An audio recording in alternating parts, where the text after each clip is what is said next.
Hello YouTubers, today I'm going to do a review of Crusader Mark II cook set. It's got a nutty little catch here.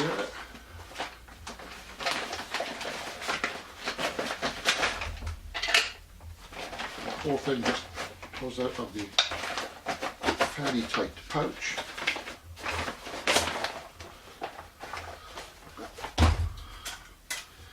And this is the complete set. You have the plastic mug on the top, standard water bottle, and then we come to the stove part of it.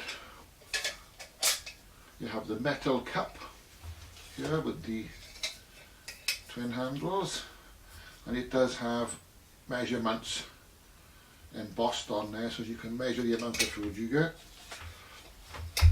And then we have the stove base, which is this, and you put that over there and your pot fits into there. Pot, which is this one, it just sits on there and jobs are good. Now the main difference between the Mark I and the Mark II is this is deeper on the Mark II and apparently focuses the heat better onto the pot.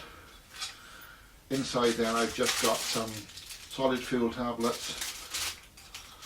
I tend to cook on hexi block because that's what I'm used to, and a bit of what we used to call Scotch. Now I don't know if you can see inside that, but there's actually a metal ring in there, and apparently the Trangia burners will fit in there and can be used. There's a bit of Scotch Brite for cleaning the pans up after.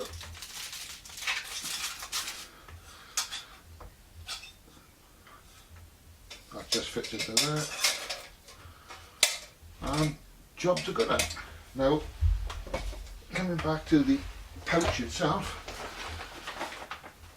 it's got some sort of molly type webbing on the back and a couple of nice solid belt loops, drain hole in the bottom, and inside, I don't think the camera's going to be able to see this, but there is in fact a little pocket in here in the back, and I just have a plastic spoon in it, and this actually came, I can get it out,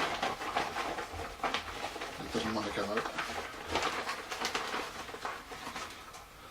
with what is probably the world's smallest ferro rod. Now I've never seen a ferro rod that short. I really haven't. It sparks. Not very well, but it sparks. I probably shouldn't be doing this inside the house, but there we go. Well, you probably can't see that, but it is actually a tiny, tiny little compass. I don't know if the camera's going to focus on that, but there is actually a little tiny compass in there, which seems reasonably accurate, but I wouldn't want to trust my life to it. The biggest drawback I can see from this pouch is, as you probably noticed, the bottle itself is quite a tight fit inside the pouch, and there's no spare space to put your brew kit or anything like that. Obviously the water bottle fills up the mug, so you can't really put your brew kit in there, because that pretty much fills the whole thing, so you've only got a little tiny bit of space in here to actually put anything in. So, you know, where you're going to put your tea and coffee and stuff. That's the only drawback I can see with it. I would have liked to have seen a little pouch on the top or on the bottom, so that you've actually got somewhere to stash your tea and coffee. And even a little pouch inside for the flint and steel, it's so short that this is not a massive spoon. That doesn't actually go all the way in. It sticks out about an inch at the top. I don't know if you can actually see that on camera. I've got my hand behind it. That's about how much it sticks out of the pouch at the back. So, and the pouch doesn't feel particularly robust. So, but time will tell.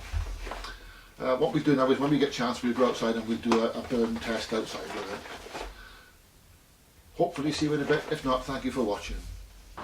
Okay, I've got half a pint of water on the go. It's just focus that in a little bit. There we go. As you can see, it's not boiling yet. It's only been on about a minute, and the steam's starting to come off it. How hot is that? Not very hot. See the little fuel tablet burning under there. Now this thing comes with round solid fuel tablets, which is frankly a new one for me. I've never seen round solid fuel tablets before, so I've no idea what that's all about. Normally the hexy blocks I get with these sort of stoves, or with any stoves I've had before, have always been great big square lumps of like firelighter material, but this is a new one on me. So what we do is we're going to leave this, see the flame through the bottom there, so I'm going to leave this burn and I'll come back to you now in a minute or two, or well, whenever it starts to boil. So I'll oh, the smell of hexy in the morning, to paraphrase a well-known film. Anyway, right, I'll come back to you when I get a chance.